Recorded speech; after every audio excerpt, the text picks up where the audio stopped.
So it looks like it's 2 o'clock and we are going to get started here. My name is Cameron Green. I'm ATSSA's Director of Federal Government Relations. I'd like to thank everybody for joining our town hall meeting today. This is another one of our ATSSA Town Hall webinar series. If some of you remember, we did one on Buy America last fall, and this is a continuation of that. Today, we're going to hear from the Federal Highway Administration regarding implementation of the Build America, Buy America provision. ATSSA has been very active on this issue, sending letters to Transportation Secretary Buttigieg, holding events like this one, and also our member roundtable at Expo for those of you who were able to attend. And just last week, we submitted testimony, statement for the record to the House Highways and Transit Subcommittee regarding Buy America implementation. Just found out we have over 250 ATSSA members registered for this webinar, which may be our all-time high, which really highlights this issue's importance. But I know that you all are here, not on this call today to hear from me anymore, but rather our special guest, who I'm very grateful to have with us today. Brian Hogg serves in the Federal Highway Administration's Office of Infrastructure, where he is the construction team lead. Brian and his team oversee the implementation of Buy America, and we are very excited to have him here with us today. So thanks, Brian. Fantastic. Thank you so much for having me. I really appreciate these opportunities to share the latest and greatest. Buy America is an area that's ever expanding and growing, and we're trying to keep up with industry expectations as far as the intent of the law. And so these are a good chance for us to connect with what's happening.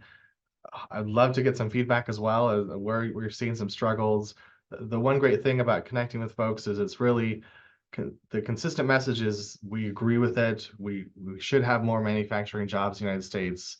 Let's implement it together. But what's the right way to do it? You know, how quick do we turn that dial to ensure we do have an increase in manufacturing jobs? So I'll see if I can share my screen here, and then we can kick off the presentation.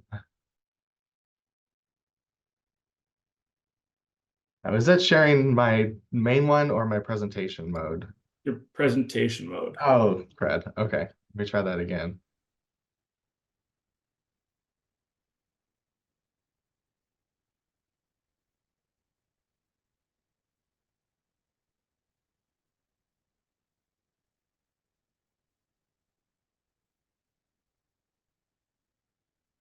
Okay, I'm going to stop.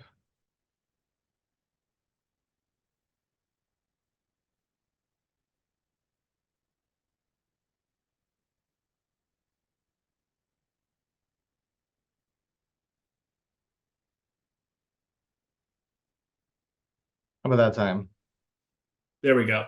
All right, excellent. Okay, so yes, as you said, construction team, we're responsible for Buy America. So I'm going to walk through the kind of where we've been, where we're going, and love to get your feedback. And let me know if you have any questions.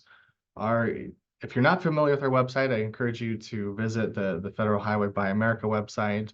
We're constantly trying to add questions and answers, kind of frequently asked questions as we hear them, as we get them vetted through our legal staff. We like to publish on there. But of course, a disclaimer that this is just a discussion, and anything I say here doesn't change statute or regulations. So the big updates are the waiver requests, how we're doing it with waivers. We've had a past of different response and how often we can process waivers, and so I can kind of give you an update of what we're seeing there. And then we've received OMB guidance through Memo M2402, and the update or the creation of 2 CFR Part 184, and then it can give you an update on manufactured product waivers.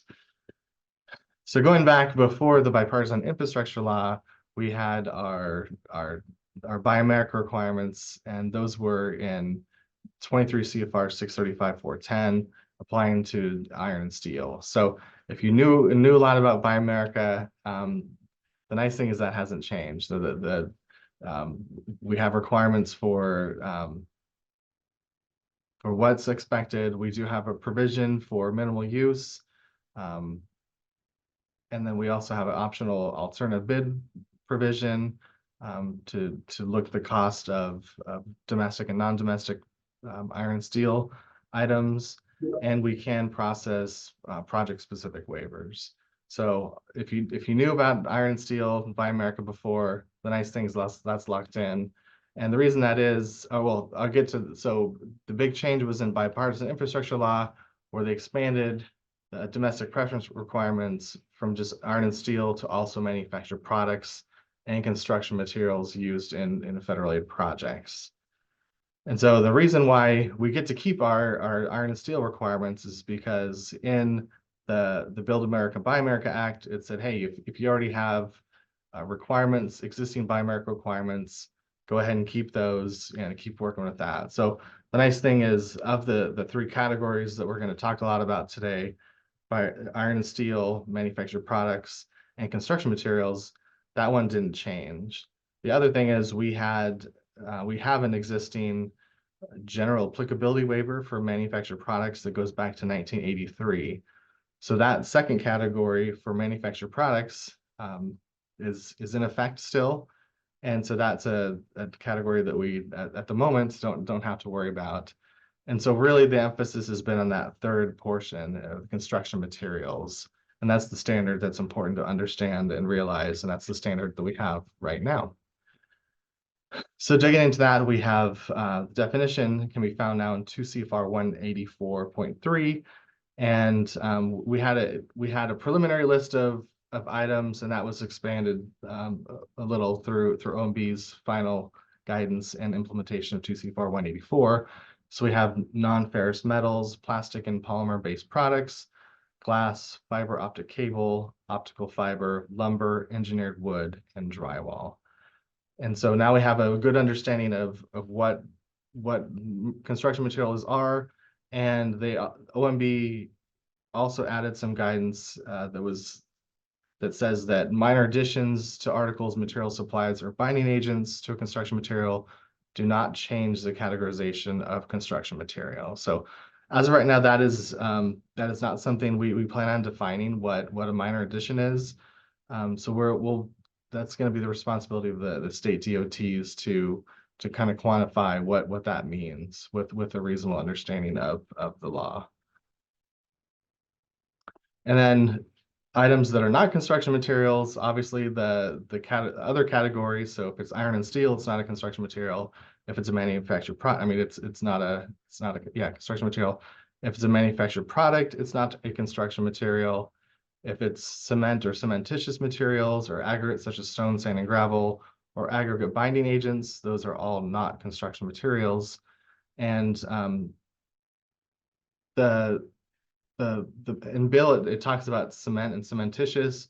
It doesn't mention asphalt, but we do clarify that the asphalt concrete pavement mixes are typically composed of asphalt cement as a binding agent and aggregates, and therefore they're also excluded from the definition of the term construction materials. So I know we had some concerned stakeholders because we didn't mention the law did not mention asphalt, but we have clarified that also does apply to asphalt in addition to cement and cementitious materials. So just last fall in August, we did receive the OMB final guidance, which was published in the Federal Register. It adds some clarifications and it does help a lot, I think, to better understand the requirements. Some of the provisions that have been helpful are understanding the determining the cost of components of manufactured products, and there's an expectation now to follow this new guidance as of the implementation, the effective date, which is October 23rd of 2023. So now we get to a point where we had a requirement, or we had a OMB memorandum M2211, which was our interim standards, and now we have our final standards. So depending on when projects were obligated, each project will have to follow a different set of requirements. So if it was obligated on or after May 14th of 2022 and before October 23rd of 2023, it follows the requirements of OMB memo M2211. And then if it's If it's after that, we have a different standard. So it's a little bumpy, I think, at first because we were building, we were getting different new requirements, and OMB was also doing a lot of stakeholder outreach, better understanding what was a reasonable and correct way to implement the law. So we do have changing set of standards, but at this point, we are beyond the effective date of M20 2 CFR 184. So we're at that final standard now. So any projects obligated after October 23rd now are at that final phase that we're following that standard. And OMB also created a new memo. So now we have M2402 that corresponds to 2 CFR 184. So along with that final guidance, we have some clarifications. The big one here is the way of the classification of an article, material, or supply. They want it to fall into just one of these categories. And it's based on the status at the time it is brought to the work site for a corporation. So that's a really great clarification. So sometimes products are brought in a certain form to the construction site, and then they're combined on site. So if that's the case, then it's whatever form it is when it's brought there. So if you combined, glass beads and paint at the site, then those are considered separate. But if you combine them and bring them on site, then they're considered, they may fall into another category because of that combination. So that's an important clarification that's really helped a lot, I think. Then also in section 184.6, we get a great description of all of the construction material standards. So it goes through each of the construction materials, and it lays out what are all the manufacturing processes that are expected to occur domestically. So for example, non-ferrous metals, all manufacturing processes means initial smelting or melting through final shaping, coating, and assembly must occur in the United States. Along with all these other products, we have a good understanding of, so like glass, the initial batching, the melting, we have a better understanding of what those manufacturing processes are expected to occur domestically. Same thing, lumber, drywall, engineering wood. So this has been helpful for clarification of, what steps were you talking about when our interim guidance said the last manufacturing process and the one before it, essentially. And so this better clarifies what those steps are expected to occur domestically. So that's kind of the background of where we are as far as changes that we've received through OMB. I'm hopeful that we're in a pretty stable place as far as guidance we received at that level. And now it's just our opportunity now is to adopt a lot of what they've given us at this point. 2 CFR 184 has some guidance that we're trying to reconcile what we already have on our books and in our regulations, some of which we've applied a little differently. So we're working through those details, and we hope over the short period of time, I hope that we'll be able to lay out some of our recommendations for changes to align with those expectations from OMB. So one success story I love to share is the electric vehicle charger waiver. This occurred over a relatively short period of time, but it really showed a great collaboration with the industry. We started this effort after the bipartisan infrastructure law hit, and we learned about the National Electric Vehicle Infrastructure funding program inside of the bipartisan infrastructure law. And we realized, hey, we've never really clarified the Buy America requirements for EV chargers. So it's a chance for us to talk to industry, find out who can make any of these and what requirements would be reasonable. And so we started with a request for information, I think maybe in November of 2021. And we basically said, hey, who makes these domestically? Can anyone meet a standard if we were to go with the standard recommended for manufactured products, which is 55%? And we got great feedback, and pretty much no one was at that point we're making any EV chargers domestically. But many respondents said, hey, we have plans to do it. So let's, yeah, we want to get going on it. So we drafted our proposed EV charger waiver. It had 4 phases, and we got great input again from industry saying, all right, hey, we like where you're going. You may be a little too aggressive. We think maybe 2 phases would be more appropriate. And we listened to that feedback, and we proposed, and we came out with our final EV charger waiver in February of 2023. And that's where we're at 2 phases now. The first phase is that the final assembly needs to occur for EV chargers needs to occur domestically.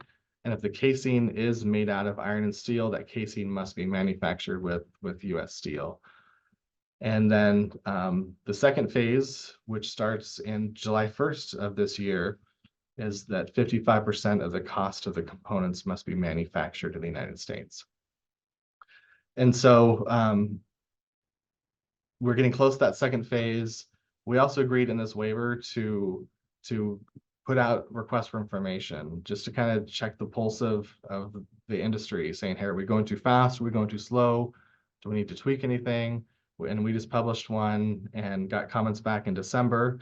And we're currently looking at those and see if we need to tweak anything. But it's just kind of shows how, at least the construction team, we're not electric vehicle charger experts. We don't know the industry like y'all do. And so it was great to reach out to manufacturers and the experts in the field and say, hey, this is our goal. What's the best way to get there? And through that input, through that feedback and communications, we're able to come up with an aggressive yet reasonable time frame to implementation plan to be able to get more domestic jobs in the United States. And that's really the end result, and really the intent of this is to try to ramp up domestic manufacturing. So yeah, there's the EV charger waiver there, and yeah, we're just real excited. We're going to do a second. I think we agreed to do 2 RFIs through the process, so we'll probably have one closer as we get closer to the July 1st date. We'll go out again saying, hey, anything else we need to know before we get to that final phase. So I'm really proud of that process, and I wish we could do that for every area with that's going to be affected, construction materials areas and manufactured products. That would be ideal to be able to reach out and say, hey, what's going on? How can we ramp it up? So we'll see what we can do, but it's going to be pretty aggressive because these requirements are hitting a lot of different industries, and not sure we've got the staffing for that, but that's definitely a goal to get to that level. Also in August of last year, the US DOT issued a waiver for de minimis costs and small grants. And this is kind of two waivers in one. And the intent here is to look at, so for the one part is we have de minimis threshold for iron and steel already in place. So we said, hey, we're not going to touch that. But for construction materials and manufactured products, there is no standard. And it's reasonable to have, there's going to be a certain amount that it's going to be difficult to procure domestically. So we introduced a standard where the total value of non-compliant products is no more than the lesser of $1 million or 5% of the total applicable costs for the project. And so, like I said, this doesn't apply to iron and steel requirements of 23 U.S.C. 313. But this gives some relief to say, hey, we don't expect you're going to find every item out there, but it's something that does need to be tracked, needs to be followed in order to take advantage of this de minimis threshold. The other part of the waiver is for small grants. And again, here we're looking at, relatively low dollars, under $500,000 for projects, trying to lighten the administrative burden on those projects. We definitely want to move the needle towards more domestic manufacturing, but not at the point where the administrative burden is so excessive that we're creating more hardship than we're getting advantage. So trying to balance the pros and cons of such a requirement. So we also introduced that de minimis threshold at the same time. And so that also has an effective date. So transportation agencies can take advantage of the de minimis costs and small grants waiver after the effective date, which was August 16th of last year. And because we have an EV charger waiver, so we've already addressed EV chargers that the de minimis, this waiver does not affect EV chargers because we already have a plan for them. All right, so this gets into our general applicability waivers. So another thing that the bipartisan infrastructure law put forth was they want us to go look at our existing general applicability waivers and evaluate them. So every 5 years, we should go out to the public, say, hey, do we still need this? You know, do we need to tweak anything? And so that's really what we did first we tackled manufactured products first. And then once we get through that one, we have 3 other general applicability waivers. One is for the kind of the raw iron ore, and then ferry boat parts and concrete poles for Guam. So the big one that we're tackling is the manufactured product waiver. So in March of last year, we asked for comments, you know, just saying, hey, what do you think we should do? Should we keep it? Should we remove it? Why do you think we should keep it? Why do you think we should remove it? And a lot of interest. We received almost 10,000 comments through the comment period, and went through, analyzed it. It was really, really helpful. We heard from a lot of important stakeholders about what concerns that were expressed through all that. I don't know that I have a slide for that. Yeah. So in September of last year, USDOT published that we are going to, in the spring of this year, we are going to have a notice of proposed rulemaking to remove the manufactured product waiver. So that should come relatively soon, and it's a notice of, so we're basically seeking feedback at that point. It's going to be our plan to remove the waiver, and that's going to be important for stakeholders to review what our plan is and to provide feedback on how we can best remove that waiver, or whether we should adjust our game plan. So that's an important point that we're going to want to hear from our stakeholders. And I believe that gets through all the fun, exciting things that are changing with Buy America. A lot of references, but I would go to our Buy America website. That's probably the best place you can find. We should have links to all of these and these as well. So yeah, and we have, I think, 6 sets of Q&As on our website as well. And like I said, we're trying to add to them as often as we can, as we hear more questions that are good ones that we want answered. And Edwin Okonkwo is the Buy America program manager. He's the expert on this, and I'm just his little buddy on Buy America, and we're trying to do our best to implement the program. So with that, yeah, I'd be happy to answer any questions or take any feedback. Like I said, I thrive with feedback. I love to hear thoughts and feelings and direction. So have that. Feel free to tell me what your opinions are, and we can see how we can accommodate them. Awesome. Well, thanks so much, Brian, for walking us through that. And I do have a couple of questions from that members have sent along ahead of this. And feel free, again, if you have questions, you're on the call now. We have a Q&A feature down at the bottom that you can submit your questions, and I'll go through those here in a second. I'm going to start off with probably the topic that I've been sent the most questions on throughout the week and been talked with at Expo for months now. And that's the glass beads. And I know that OMB has not included a separate category for optic glass, and the final guidance remains a construction material. However, the guidance does note that federal agencies may decide to provide additional guidance on those topics for products that are used on infrastructure projects they provide funding for, including optic glass for pavement markings. Do you foresee FHWA possibly providing additional guidance on specific products, such as optic glass for pavement markings?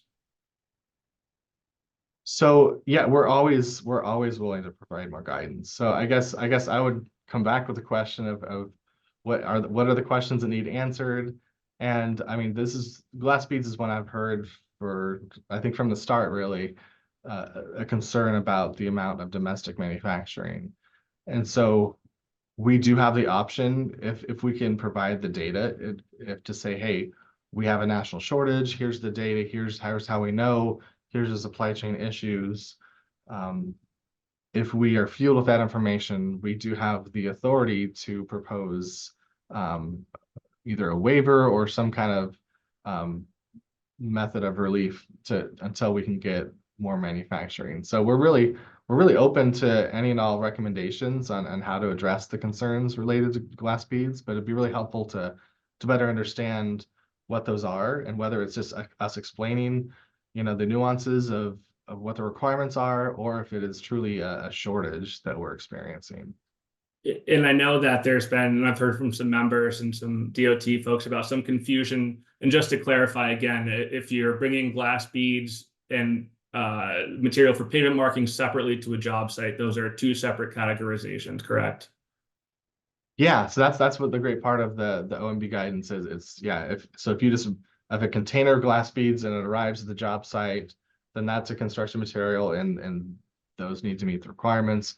But if they are combined with another product and then brought to the job site, then that could be classified as a manufactured product. Mm. Now, we also have the de minimis threshold. So if there are concerns that's something we could, depending on the quantities of those and other non-conforming materials, we're hoping that that could provide some relief through the de minimis threshold that we have. But if I'm hearing, and this is why I really would love feedback, if I'm hearing, yeah, we can't, de minimis isn't enough. We need other relief. We need some clarifications. We need industry to step up and provide more manufacturing. I'd love to carry that message forward to others, the federal government.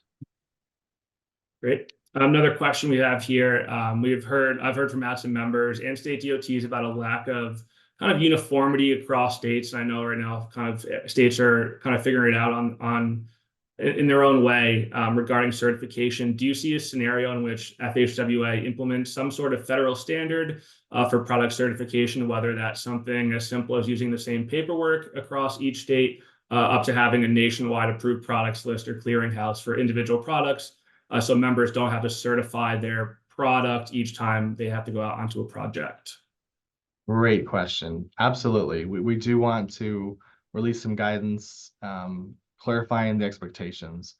With iron and steel, the certification process was easier.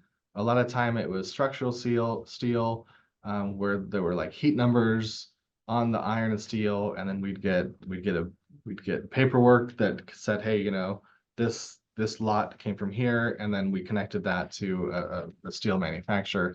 It was easier, and there was already processes in place because we had those requirements for decades. Now we're introducing construction materials and items where we don't have those tracking mechanisms. We don't have those certification requirements. And because as I just demonstrated, we've been in a state of flux over the last couple of years.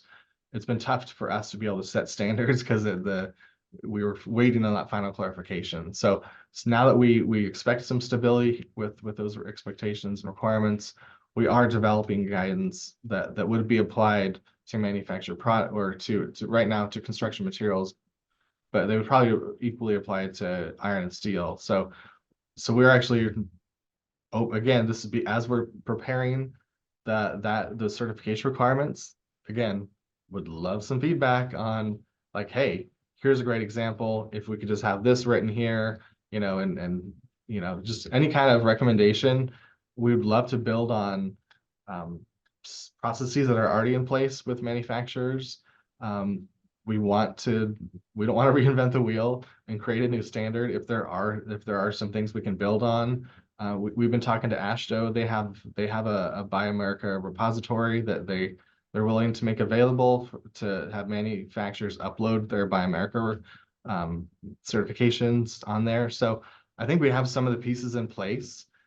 I'd love to get some feedback because as we are developing those standards as we speak right now, perfect timing for some feedback. Hey, here's a few things. As you do it, don't do this. This would be bad. This would be good. That feedback would be just absolutely fantastic. And I know that we've been both at ATSSA and our membership have been pretty vocal with their state reps, both at the FHWA side and state DOT side. And I assume you guys have been kind of hearing that feedback, and that's been going into a lot of what you're doing right now. Absolutely. Great. A question for temporary products. I know that historically temporary products have always been exempt from Buy America, and that's just to confirm again that if you bring something onto a job site and take it off when you're done, that is exempt, and no matter what it's made of, in terms of manufactured product, construction material, that sort of thing. That's correct.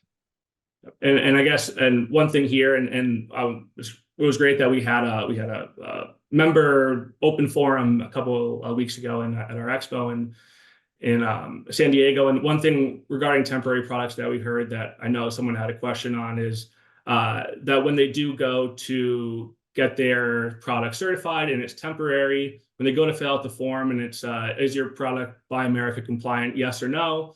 They select no because it's not compliant. However, it's temporary, so it doesn't need to be. And they feel that their product is being not used in those states because they just see the no and they don't care that it's temporary because there's no box for that. So as we talk about suggestions, that was one that popped up a week or two ago. So kind of a good tie-in there. I guess a question and what have you guys at FHWA really not what has been the biggest challenges in figuring out a nationwide certification process? Or is it have you seen wildly different things across states or within local regional FHWA offices? So I mean, the one thing, as I mentioned, it's that we're in a state of flex, and that's always been really hard. Buy America historically, we were pretty no nonsense about it. It was like, hey, you follow Buy America or you could lose your federal aid funding. So a lot of our stakeholders have been really nervous and gun shy, saying, hey, you know, we're gonna wait and we don't want to mess up and have our funds, possibly removed from the project because we overstepped what Federal Highway was thinking. So that's been a struggle. At the same time, ideally, in a perfect world, we would certify all the products. We would be able to come in and say, yep, these meet Buy America, stamp of approval, and then that'd make it easier for everyone except for us, essentially. Unfortunately, we're not going to be able, we just can't. That's just not, we'd have to create a lot of different jobs here at Federal Highway to do that. So trying to find, okay, that would be the ideal state, and I agree. Okay, what's more realistic, and what certification expectations should we say? Right now, we're kind of tossing our idea of like, hey, here's a minimum standard, and here's the ideal standard. We kind of do that with iron and steel. We recommend step certification for iron and steel, where each step, that each manufacturing step of iron and steel certifies. So if it goes from one plant to another, that next plant says, yep, we did it here. Here's the proof. Next plant, yep, here it is. Here's the proof. That might be the kind of the gold standard that we'd love to see. But I think it's important that we do lay out, hey, here's the minimum standard. As long as you follow this, your funds are good to go. We're not going to take the federal funds away if you do that. So that's really what we're trying to find, that middle ground. And that's been kind of tricky to try to put our thumb on exactly where that sweet spot is. Sure, that makes total sense. And I think we have another question here regarding, you touched on the manufactured products waiver, and that there will be the final rule on that soon. And in regards to once that is no longer, that waiver is no longer active, will there be some time frame to implement that? What would the process be in terms of if you, the obligation date in terms of projects, and when would those, or would that go in? Once the waiver is gone, your products have to be Buy America compliant immediately. Yeah, so this is just the first step. Here's our proposed rule. What do you think? Give us feedback. And so it'll be in the Federal Register. It'll be open for a period of time. Then it'll close. Then we'll evaluate the comments. What do the people say? And we read every single one, and we care about every single one because we truly want to do what's best here. So that takes a minute, especially when we had almost 10,000 comments last time. So we evaluate those comments. and then we say, hey, are we going the right way? What tweaks do we need to make? We'll almost certainly make some adjustments based on the great feedback we get from our stakeholders, and then we'll have a final rule, and that final rule will have an effective date. And so and I think that's input that we'll probably want to receive as well. It's like, hey, what kind of effective date do we want to have on this? So we're we're not there. There's definitely some steps to get to an effective date. So again, I can't overemphasize the amount of feedback we need to make sure this goes well.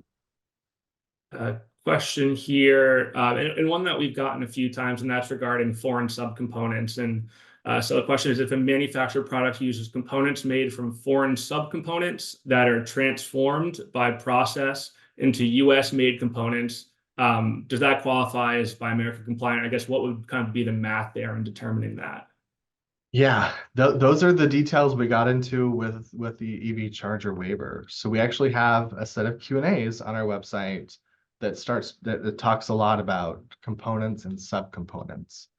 And so I'd recommend going in there. I don't want to quote it because I don't want to get it wrong. But yeah, definitely subcomponents can be imported, and that's okay. And then manufacturing the components needs to occur here in the United States. But I'm pretty sure we have a good Q&A to answer that. So I don't want to 100% quote that one. But yeah, I would recommend reading those EV charger. I think we're going to probably copy paste some of those when we give guidance on manufactured products, because those are questions need answered. Because I had multiple EV charger manufacturers call me and say, hey, I have some questions. Based on how you answer it, I'm going to set up my warehouse that I just bought in Wisconsin. I'm going to build it differently based on how you answer it. So I totally understand the importance of getting those details right. So I think we did a decent job with EV chargers, so definitely look at those Q&As, and if there are any additional questions, I'd be happy to answer them. A question, I think, regarding maybe more of a procurement question, but does a temporary product purchased by a state DOT or the DOT need to have Buy America certification? Right now, some states are requiring them for certain devices, as they deem them not temporary if they own them, even if they are staying in the same location. That's one I probably would have to check. There's probably a situation where it's not required and one where there is. When it comes to vehicles, it is required. So I might have to get more detail to truly answer that one right on. And just something quickly, I know we've got some questions in the chat about the comment period for manufactured products, and at ATSSA we've been very active in terms of submitting comments on manufactured product waiver and the guidances as they rolled out. But anyone can submit their feedback to you all in terms of when there is that notice for proposed rulemaking, correct? Anyone can go online and they can do that themselves. Absolutely. As well. Great. Let's see what else do we have here.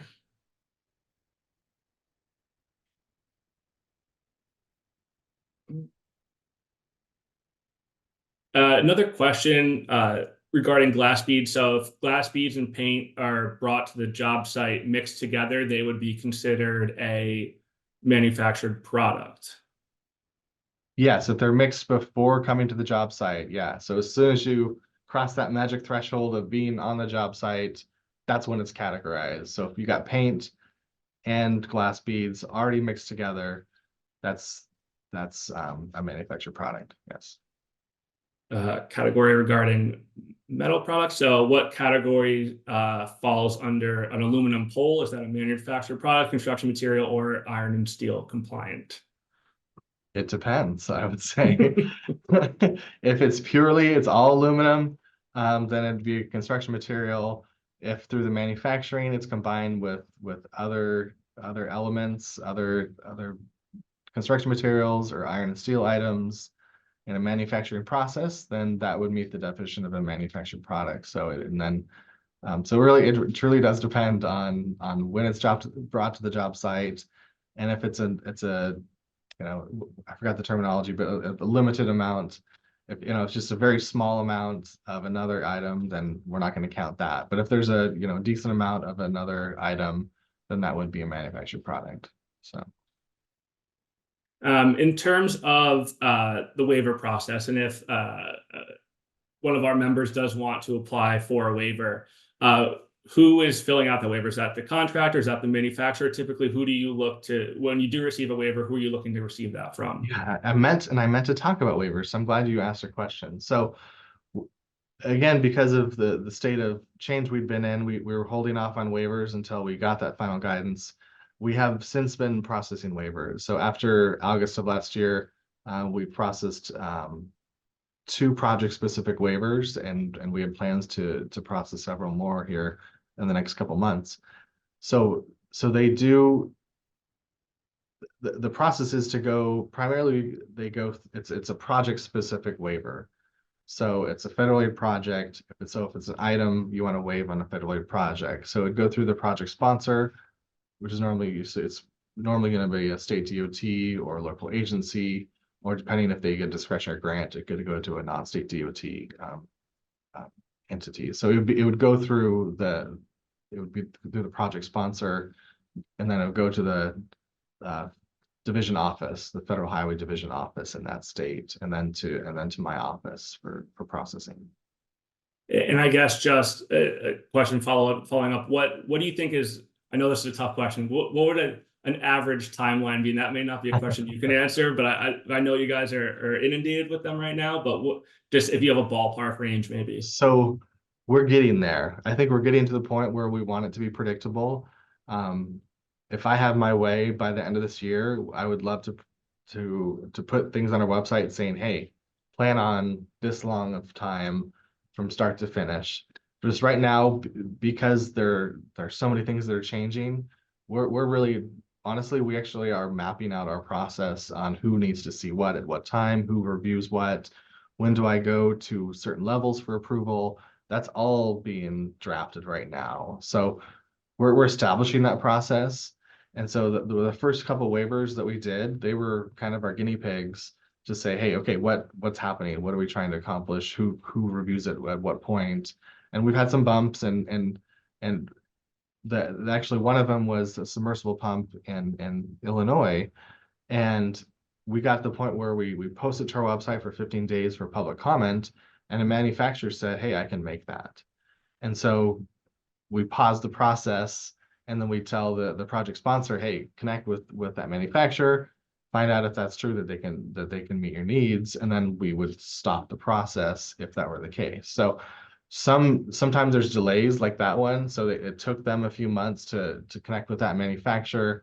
In the end, I'm not sure it's going to be a match, but that's so it's tough to say because there's so many. So like, especially like if we get a waiver and it's missing some information, we'll send it back to the division, they'll send it back to the project sponsor, and then that could be a 1-day turnaround or a 3-week turnaround. So there's just a lot of introduction of delays. So that's why we really want to map out the process. I'd love to get to a really nice form so I can say, hey, provide this information to me, and that'll minimize the potential delay in the future. So that is my goal, to be able to say at one point, all right, get me a waiver, and within this time period, I'm going to give you a yes or a no at the end of it. So that's really, I think that's what people want, is to be able to plan for it, so that as they're designing projects, they can say, hey, we think we might need a waiver. Let's put it in now. Let's put it into our project development timeline, so that they can plan for it and doesn't slow anything down. So that's my goal by the end of this year, is to get to that point. And one last waiver question here, and you kind of touched on it. Are you able to view the waivers that are in process and then see the waiver status, whether they have been approved, in process, or they're currently being reviewed or declined? Yes. Again, you go to our website. We have a big icon that says waivers. Click on that, and you can see really the history, the ones that we've posted for 15-day comment. You can see the comments that we received. You can see what we've processed in the past, the waivers that we've approved. We're trying to be as transparent as we can when we see those. And I'd love to add more details as well to say, hey, this is the date we received it. This is how long it should take to get to the next phase, and maybe have little categories like, hey, your waiver's at step 4 of 12 or something. That'd be kind of that's a bit of a stretch goal, but I'd love to get to that point where we're being transparent with our process, and they can plan on their project. They know the status of their, so they can plan for their project development. And I did lie. We do have one more waiver question. And I guess I know within the language in IIJA regarding the Buy America provision, there are 3 waivers that are included in that language. That's the public interest waiver, unreasonable cost, and the unavailability. What does FHWA have? What part of the process do you all play in that, or is that an OMB thing, or can you kind of walk us through those waivers? We always touch on those as well. Yeah, I mean, what we're going to see mostly are non-availability waivers. That's really what we expect to see and that's why we're going to go through the process of asking, hey, can anyone make this? So that's really the majority of what we're going to see. The other waivers, I haven't dealt with a whole lot, so I'm not sure how many details I can give you on the others, but it would have to be like hey, this does exist, but in the interest of the federal government and interest of the taxpayers, we want to go with this product, and here's our justification. So there are ways to say, yes, this does exist, but we really want this product, and here's why. And so that's the justification we need to see for that. So I'm not sure we're going to see a lot of those where those are warranted, but it is an option we can pursue. So it might be a situation where there's a certain technology that product has, or there's some project benefit that we can take advantage of to pursue that waiver. And I guess, and as we talk about waivers, we're getting more questions, which is great. And there's ideally, when is the waiver being sent to you all? Is that during design of the product? And my understanding is that when you bid for the project, it's a project specific waiver, correct? Yes. It's not product specific. That's correct. Yeah. Because the goal is really that the industry is changing, that we are getting more domestic products. So it is, yeah, they're project specific.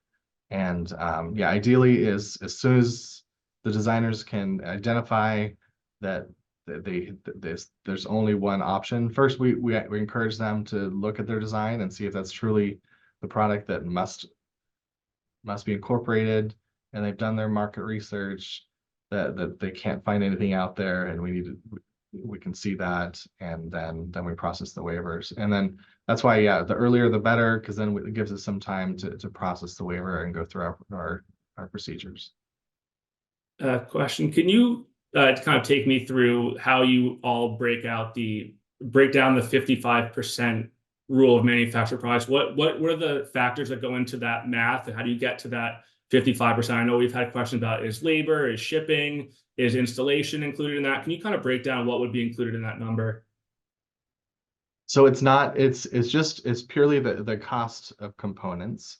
It's not so if shipping is the cost of shipping that component to you, then I believe that would, and I would look to our Q&As on EV chargers, because I think we do include a lot of this in there as well. So first, I would default to our Q&As. I think they're going to give the best guidance.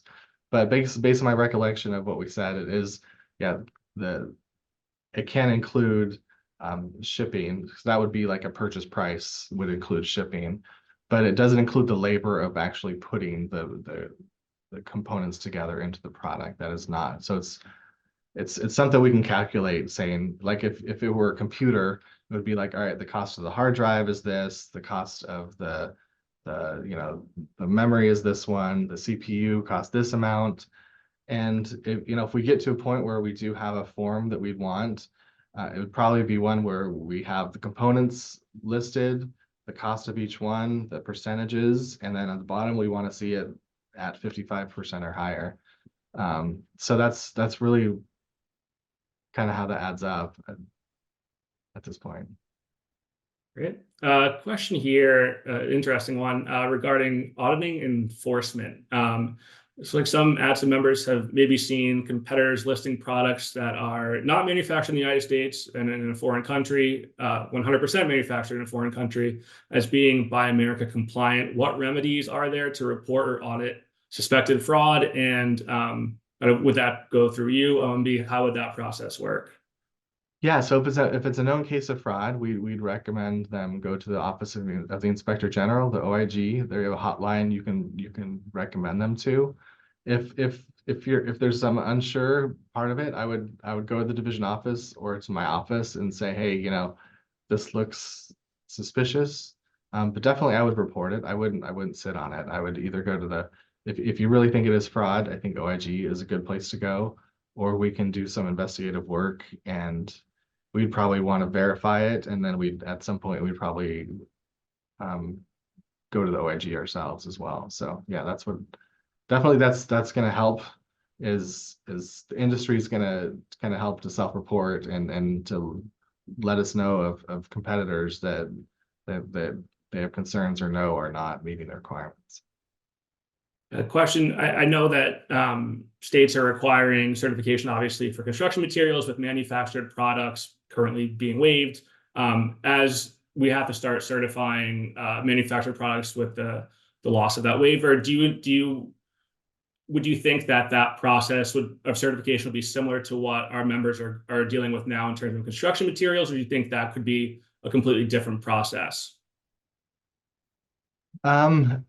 So if we get to a point where the manufactured product waiver is gone, it's yeah, we're at a 55% standard. So, I think we need to see some kind of verification that we are seeing that 55%. But again, I'd be open to what's reasonable, that here's a good process to go to certify this. Some state DOTs are saying, hey, contractor, you need to certify it and give me a sheet saying I sign right here that everything is Buy America compliant, kind of passing the buck to the contractors. And of course, contracting associations are coming to me saying, hey, that's not fair. It's not our job to certify. So I think it's fair to identify what those expectations are, what that certification should look like, so that it's clear to everyone. So even if state DOTs are asking contractors to certify it, they know exactly what to look for and they can make sure they're compliant. But yeah, I think that's where we're working on that right now, and so more to come. I hope to have some details here later this year as to what we're looking for certifications. Great. Well, it looks like we have run out of questions, so I'll give one more minute for any last questions. And I guess you've mentioned a lot that stakeholders play a big role in this, and obviously ATSSA has been very involved in this with you all, with Congress, with whoever wants to listen on this topic. We're willing to talk about it. As ATSSA members, obviously talking to myself and my team here in DC and going to you all is a great way. How else can they if they have issues, do you recommend talking to your regional FHWAs, your state DOTs? How do you recommend them navigating that as well? Yeah, I would definitely just talk to state DOTs. I work closely with AASHTO as well. So if state DOTs can funnel thoughts and concerns to AASHTO, that's a great body of state DOTs, so we can understand regional or nationwide concerns. Division offices, of course, and they can share their concerns with us to see if it is a state issue or a regional or nationwide issue. So yeah, I wouldn't just quietly if you do have some concerns, I wouldn't be quiet about it. I would certainly share it with your state DOT and federal highway division offices. And we did get a few more questions. And just quickly, the Federal Register introduced the term KIT, but was not very specific with the definition of the word KIT. Can you please elaborate if you can? That's a good one. That our attorneys looked at that and we're not super clear ourselves, to be honest. So I think I'm going to write that one down to see if we can add a Q&A on KIT, because yeah, that was a term we weren't quite ready for, and it'd be nice if we had everyone on the same page in that one. So I'll take that one as a note that I'm going to try to work on. Awesome. And I think this will be our final question. Obviously, you what mandates and guidance you put down. You expect the state federal highway reps and regional federal highway reps to follow that guidance. I know there's been some confusion. We've heard some members who said different divisions are saying different things. It's your understanding that all FHWA subsidiaries within states follow your federal guidance. Is that correct? Yeah, so I'm the program office for Federal Highway, and so division offices they get guidance from us, but just like the state DOTs, they're doing the best they can with the understanding that they have. I do a lot of outreach with the division offices. We probably meet quarterly, trying to give them the latest and greatest on expectations.